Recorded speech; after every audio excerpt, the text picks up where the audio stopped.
अगर हमारा कोई परिचित या परिवार का सदस्य गलत मार्ग पर चला जाए, खान पान अपवित्र हो जाए, तो उसको सुधारने के लिए हम स्वयं भजन पूजन इत्यादि करें तो क्या वह सुधर जाएगा?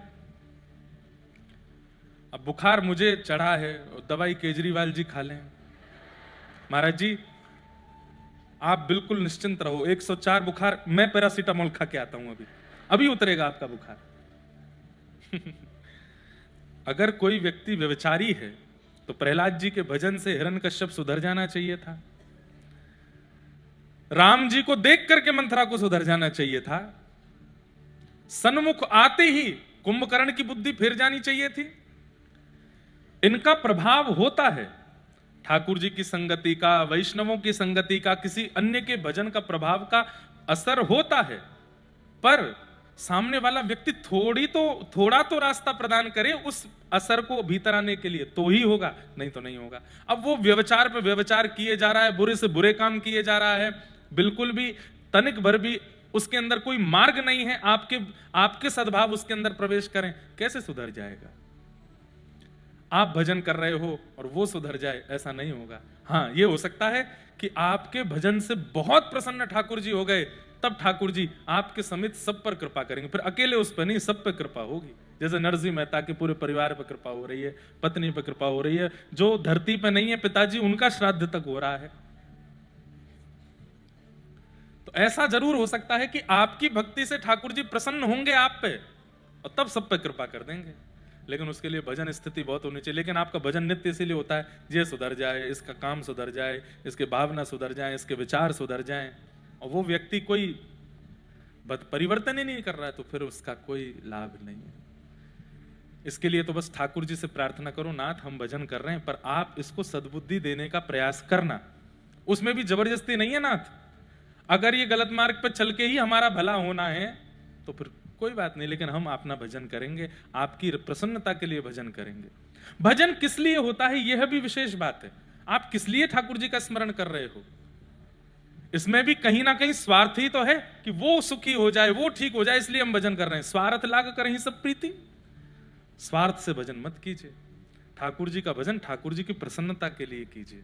नाथ ये व्यभिचारी है, आपको इसको सुधारना हो तो सुधारना, नहीं तो हम तो भजन कर ही रहे हैं आपका, ऐसी भावना होनी चाहिए। हमने पता नहीं यहां बताया कि नहीं, कुम्भन दास जी के 7 पुत्र थे, लेकिन कोई भी उनसे पूछता था तो वो कहते थे मेरे 1.5 पुत्र हैं। कितने पुत्र? 1.5 पुत्र। 1.5 कोई पुत्र होते हैं? किसी ने कहा कुम्भन दास जी 1.5 पुत्र कैसे, या तो 1 होगा या 2 होंगे।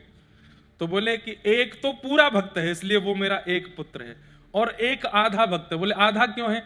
बोले वो सत्संग नहीं करता, कथा नहीं सुनता, गुरुजनों को प्रणाम नहीं करता, बस गौ सेवा करता है, इसलिए आधा पुत्र है। तो एक आधा पुत्र है और एक पूरा पुत्र है, 1.5 पुत्र बोलते थे। तजोरे मन हरि विमुखन को संग। अगर कोई घर का सदस्य महाव्यभिचारी हो गया है तो आपको तो हृदय से त्याग ही करना चाहिए। संग रहो पर हृदय से कहो नाथ हमने बहुत समझाया संभाला, हाँ समझाना भी चाहिए, 3-4 बार तो रोकना टोकना चाहिए, फिर भी नहीं माने तो ठाकुर जी के भरोसे छोड़ो, आप देख लेना नाथ, अगर हो सके तो इसको विवेक देना, नहीं तो कोई बात नहीं, जो हमारे जीवन में लिखा होगा वो होगा। अब आप लगे हैं उसी के नाम से भजन करने में, उसके लिए सब करवाने में, उसके लिए ठाकुर जी कहेंगे वो व्यभिचार नहीं छोड़ रहा है और तुम पूरा भजन खुद के लिए ना करके, मुझे मेरी प्रसन्नता के लिए ना कर, उसके लिए कर रहे हो, जानते हुए भी कि वो पापी है। ठाकुर जी को राजी करो, आपसे राजी हो गए तो सबसे हो जाएंगे, बस ये भाव रखो, ऐसा विचार करो। तो ऐसी भावनाएं हैं। आज हमें थोड़ा विलंब हुआ। आज जिस प्रांगण में हम लोग बैठे हैं, इस्कॉन का ये सुंदर प्रांगण है, वहीं बिल्कुल पंडाल में आप लोग अकेले कथा नहीं सुन रहे हैं, कम से कम कितनी गैया हैं? 200 गैया भी कथा सुन रही हैं। यहाँ गौ माता भी आज कथा का श्रवण कर रही हैं, तो आते ही हम पहले उनको प्रणाम करने के लिए गए। और गुजरात ने, हमको लगता है कि ठाकुर जी ने व्रज के बाद गुजरात को शायद इसलिए चुना कि वेद लक्षणा गौ माताओं में जो सबसे सुंदर और सबसे शुद्ध गौ माता का जो स्वरूप है गिर गाय, वो गुजरात से ही है, वो यहीं प्रकट हुई शायद ठाकुर, क्योंकि गैयान के लिए ही ठाकुर जी दौड़ते हैं। पूरे भारतवर्ष की गायों में सब पवित्र हैं, सब अच्छी गैया हैं, पर गिर गाय को देख करके पता नहीं क्या एक मन बड़ा प्रफुल्लित हो जाता है। उनके रूप स्वरूप को देख करके मन ऐसा करता है कि बस अद्भुत हैं, एक अद्भुत सी पवित्रता, एक अद्भुत सा आकर्षण उनके स्वरूप में है। तो शायद इसीलिए ठाकुर जी ने द्वारिका को चुना व्रज के बाद। तो आज सब गायों को वंदन करने के लिए गए। हम तो देखो एक प्रार्थना आपसे करें, ये हमारी धृष्टता है कि आज 4 दिन हो गए और हम अभी तक ठाकुर जी का दर्शन करने भीतर नहीं जा पाए। उसके पीछे कारण ये कि या तो हम नहीं बचेंगे या फिर आप में से किसी को कुछ हो जाएगा, क्योंकि इतने बेकाबू हो जाते हैं सब, और ऐसा भाव रहता नहीं कि मंदिर में, चलो ये तो कथा प्रांगण है, वहां अगर अब व्यवस्था हो गई तो ठाकुर जी बहुत दंड देंगे। बोले तो कौन ने बुलाया, तू अपनी कथा करके निकल जा, हमारे निकुंज में आके काय कूद हम मचा रहो। आज अगर आप लोग अनुकूलता समझे, आज तो चलो कृष्ण जन्म में, कल हमारी थोड़ी अनुकूलता समझ के हमको थोड़ा दर्शन करने दीजिएगा भीतर जाके, तो हमको सुख लगेगा। नहीं तो यही लगेगा प्रांगण भी प्रयोग में लिया, कथा करी और ठाकुर जी को देखा ही नहीं, निहारा ही नहीं। बहुत सुंदर यहाँ सेवा है, गैयाओं की इतनी अद्भुत सेवा यहाँ चल रही है। सबको हम बारंबार प्रणाम करते हैं, वंदन करते हैं और आज के प्रसंग में प्रवेश करते हैं। प्रसंग हमने कल कहा था कि भगवान ने उत्तरा के गर्भस्थ शिशु की रक्षा की। तत्पश्चात ठाकुर जी ने कहा कि भाई देखो अब सब कुछ ठीक हो गया, पांडवों महाभारत युद्ध जीत गए, उत्तरा के बालक पर ब्रह्मास्त्र चल रहा था वो भी शांत हो गया, द्रौपदी के 5 पुत्रों का वध हुआ, उसके दोषी को भी सजा मिल गई। अब मुझे आज्ञा दो, अब मैं द्वारिका जाऊं। और जैसे ही ठाकुर जी द्वारिका जाने की बात बोले, सब भावुक हो गए, रथ में आरूढ़ हो गए। अब सब बोल रहे हैं कि हम रोकें भी कैसे, इनका भी पूरा परिवार है वहां पर। और ठाकुर जी को कोई रोकने भी जाता तो बोले भाई क्यों रोक रहे हो, बोले कि रुक जाओ, हमारे तेरी तो एक पत्नी है, मेरी तो 16,108 है, और हर पत्नी के ये इतने बालक सब मेरी बाट निहार रहे हैं, सब पिता को देखे बिना बेचारे विचलित हो रहे हैं। दूसरी बात, पूरी द्वारिका नगरी में एक बात आपको सुनाएं, पूरी द्वारिका में एक महामारी जैसी फैल गई थी। क्या? ठाकुर जी के दर्शन के वियोग की महामारी। इतनी याद आ रही है सबको ठाकुर जी की। तो रुक्मणी जी ने पत्र लिखा है ठाकुर जी को कि आप जल्दी पधारो, नहीं तो द्वारिका जीवित नहीं बचेगी। तो ठाकुर जी बाध्य हो गए कि अब मुझे जाना है। कुंती ने भगवान की स्तुति गाई, बहुत सुंदर है, लेकिन उसके विस्तार में गए तो कृष्ण जन्म नहीं हो पाएगा। कुंती जी ने स्तुति गाई, ठाकुर जी स्तुति सुन के उन पर कृपा करके जैसे ही आगे निकले, तभी देखते हैं कि युधिष्ठिर रोने लगे। कई बार बंधुओं व्यक्ति का रुदन बता देता है कि किस कारण से रो रहा है। कोई व्यक्ति आपकी याद में रो रहा है, कोई व्यक्ति दर्द में रो रहा है, कोई व्यक्ति परेशानी में रो रहा है, कोई व्यक्ति चिड़चिड़ापन में रो रहा है। उसके रोने का तरीका बता देता है, हंसने के तरीके बता देते हैं कि व्यंग में हंस रहा है, प्रसन्नता में हंस रहा है, कि बनावटी हंस रहा है। हमारे पूज्य पिताजी कहते हैं कि व्यक्ति का मुखमंडल उसकी पूरी पहचान है। नेत्र, नासिका और मुस्कान, ये तीनों बता देते हैं कि व्यक्ति चिड़ा हुआ है, प्रसन्न है, भक्त है, अभक्त है, स्वार्थी है, निस्वार्थी, सब पता चल जाता है। तो भगवान रुदन से पहचान गए, ये सब तो मेरी याद में रो रहे हैं कि मैं जा रहा हूं, पर ये युधिष्ठिर के रुदन से पता चल रहा है कि ये किसी और कारण से रो रहा है। इसलिए इतने भावुक लोगों में ठाकुर जी ने युधिष्ठिर को बुलाया, क्या बात है, क्यों रो रहे हैं आप? युधिष्ठिर जी ने तुरंत कारण बताया। बोले मैंने कितनी माताओं को विधवा कर दिया, मैंने कितने बालकों को अनाथ कर दिया। अगर मैंने महाभारत युद्ध ना किया होता तो इतनी माताएं प्रसन्न होती, इतने बालक अपने पिता की गोद में बैठे होते। मैंने अपनों को मार दिया। अरे कौरव कौन है? मेरे अपने ही तो थे, मेरे गुरु ही तो थे, मेरे बड़े ही तो थे, सबको मार दिया मैंने। अब मुझे नरक जाने से कोई नहीं रोकेगा। ठाकुर जी बोले अविश्वास, छाया बनकर के मैं खड़ा हूं साथ में, फिर भी रो रहा है। छाया बनकर के पग पग पर, अरे मैं सुदर्शन चक्रधारी अपना सुदर्शन रख करके रथ हाँक रहा हूं अर्जुन का, तब भी इसको मुझ पे भरोसा नहीं है। अब भी इसको यह भय लग रहा है कि ये बंधुओं उन सबको बोली जा रही है बात जो ठाकुर जी की सेवा करते हुए भी अपने जीवन में आने वाली परिस्थितियों से रोने लगते हैं। ठाकुर जी कहते हैं महल छोड़ करके तेरे घर की एक छोटे से कोने में बैठा हूं मैं, किसके लिए? तेरे लिए, और तू फिर भी रो रहा है क्योंकि अविश्वास है मेरे प्रति। इसलिए बंधुओं ठाकुर जी पर मैंने पहले दिन ही कथा में कहा, ठाकुर जी से बलवान दुनिया में कोई नहीं है सिवाय अविश्वास के। अविश्वास आते ही ठाकुर जी भी बैक स्टेप ले लेते हैं, पीछे हो जाते हैं, अब तू संभाल ले अपने आप को। हम ये नहीं कहते कि हाथ पे हाथ धरे बैठे रहो, जीवन में आने वाली परिस्थिति से जूझिए, लड़िए, दिमाग लगाइए, जो कर सको करिए, पर विचलित मत होइए। कई बार टूट जाते हैं, हम भी टूट जाते हैं अपनी परिस्थितियों से, आप भी टूटते हैं, पर तुरंत संभालिए, ठाकुर जी बैठे हैं ना, सब मंगल करेंगे, इसमें मेरा मंगल ही होगा। इसीलिए आप मान लीजिए अमंगल कार्य भी अगर होगा और आपने ये सोच लिया कि नहीं ठाकुर जी ने इसमें मेरा मंगल सोचा है, तो वो मंगल ही होगा।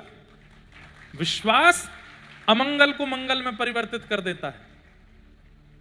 जानकी नाथ सहाय करे जब, कौन बिगाड़ करे नर तेरो। जानकी नाथ सहाय करे जब, कौन बिगाड़ करे नर तेरो। और जानकीनाथ सहाय करते कब हैं? जब व्यक्ति का आंख नाक कान सब बंद करके भरोसा है ठाकुर जी पे, ये सब संभाल लेंगे। ठीक है, गिरावटें आ रही हैं, मुश्किलें आ रही हैं, परेशानियां आ रही हैं, कोई बात नहीं, इसमें कोई मंगल ही होगा मेरा। बंधुओं, अति पीड़ा ही अंत में सुख देके जाती है। ऐसे ही जीवन में आने वाली अति विपत्ति ही जाते जाते बहुत सुख देके जाती है। बस प्रतीक्षा करे और विश्वास रखे, भरोसा ना टूटने दे। ठाकुर जी ने देखा, युधिष्ठिर तूने एक बार भी ये विचार नहीं किया कि मेरे साथ खड़ा कौन है। द्वारिकाधीश तेरे बगल में खड़े हैं, तुम्हारी भोजन थाली में अपनी थाली ठाकुर जी अलग से नहीं लगाते हैं, युधिष्ठिर आदि की थाली में से बैठ के पाने लगते हैं। तब भी तुझे रोना आ रहा है, तब भी तुझे अविश्वास हो रहा है, तभी तुझे चिंता हो रही है, क्योंकि मेरे प्रति अविश्वास है। आप इस अविश्वास को दूर कीजिए ना, जैसे अर्जुन का दूर किया था, वैसे मेरा भगवान बोले यही काम है मुझ पे। उसको ज्ञान दिया, अब तुझे दूं, फिर तेरे बाद नकुल सहदेव रोएंगे, फिर उनको सुनाऊं, फिर कुंती रोएगी, फिर उसको बताऊं। हम एक ही बार बोलते हैं और संकेत में बोलते हैं, जिसको समझना है एक बार में समझ ले, दोबारा दोहराता नहीं मैं। तो बोले फिर मेरा अविश्वास कैसे जाए? बोले कि मैं एक बार बोलता हूं, फिर मेरे भक्त बार बार बोलते हैं। एक मेरा भक्त है, वो तेरे अविश्वास को दूर करेगा। कौन? बाणों की सैया पर लेटे हैं भीष्म पितामह। चलो, और एक बात और, भीष्म पितामह को इच्छा मृत्यु का वरदान है। जब तक उनकी इच्छा नहीं होगी मर नहीं सकते, चाहे बीच से अलग हो जाएं। तो मृत्यु देवी सामने खड़ी है भीष्म पितामह के, और भीष्म पितामह से कह रही है मैं आऊं।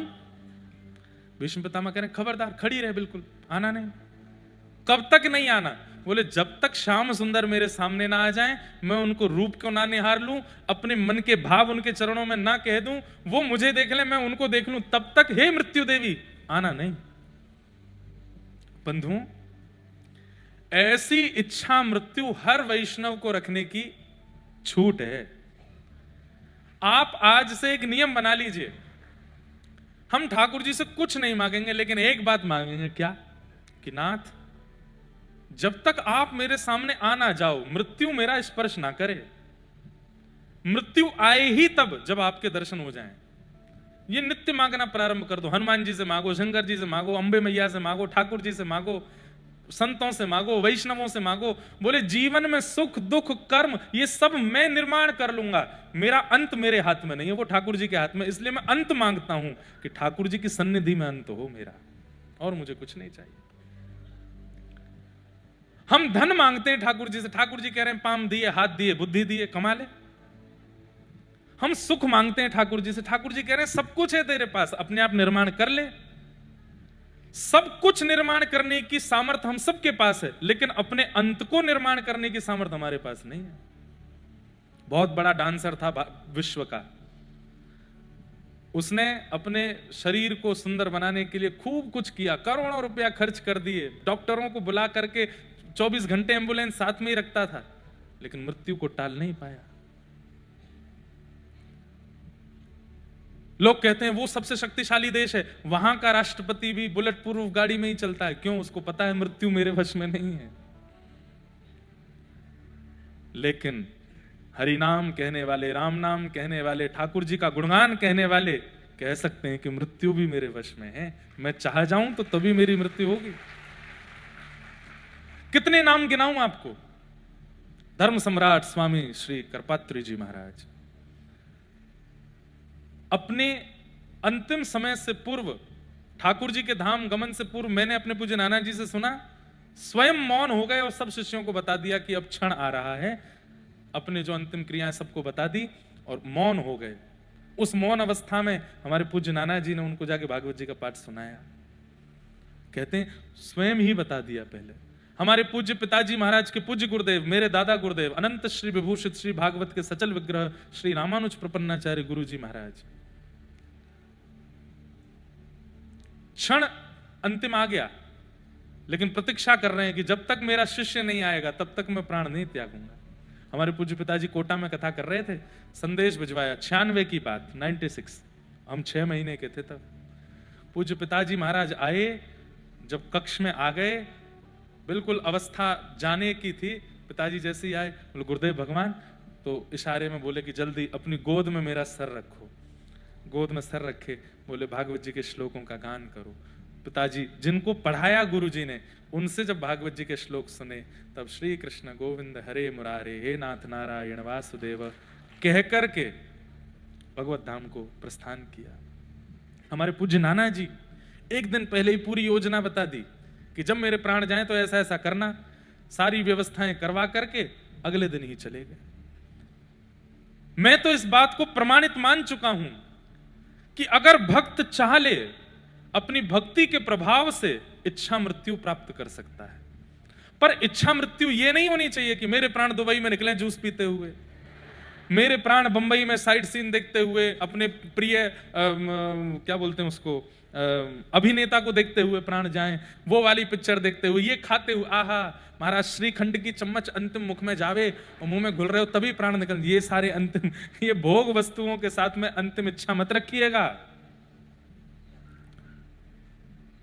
श्री गंगा जी का तट हो, यमुना का वंशीवट हो, मेरा सांवरा निकट हो, जब प्राण तन से निकले, पीतांबरी कसी हो, मुखड़े पे एक हंसी हो, छवि मन में ये बसी हो, जब प्राण तन से निकले। इतना तो कहना स्वामी, जब प्राण तन